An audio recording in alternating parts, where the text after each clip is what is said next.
कल्याण डोंबिवलीकरांसाठी एक महत्त्वाची बातमी आहे। केडीएमसीनं जलसंपदा विभागासोबत झालेल्या बैठकीनंतर एक मोठा निर्णय घेतलाय आणि येत्या सोमवारी 11 मेच्या मध्यरात्रीपासून ते मंगळवारी 12 मेच्या मध्यरात्रीपर्यंत तब्बल 24 तास पाणी पुरवठा पूर्णपणे बंद ठेवण्यात येणार आहे। त्यामुळे नागरिकांनी आधीच पाण्याची साठवणूक करून ठेवावी असं आवाहन महापालिकेने केलेलं आहे। तर बुधवारी पाणी कमी दाबाने येणार आहे अशी माहिती दिली। त्यामुळे पुढचे 2 दिवस थोडं पाण्याचं नियोजन करूनच पाणी वापरावं लागणार आहे।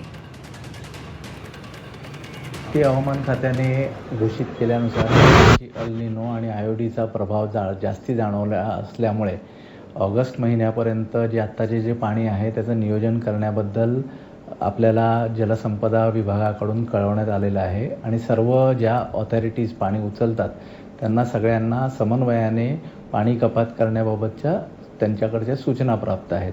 त्यानुसार आपण हा दिनांक 12 तारखेला आपण हा 24 तासाचा शटडाऊन घेणार आहोत। सोमवारी रात्री 12 वाजता पाणी जाईल ते मंगळवारी रात्री 12 वाजता पाणी चालू होईल।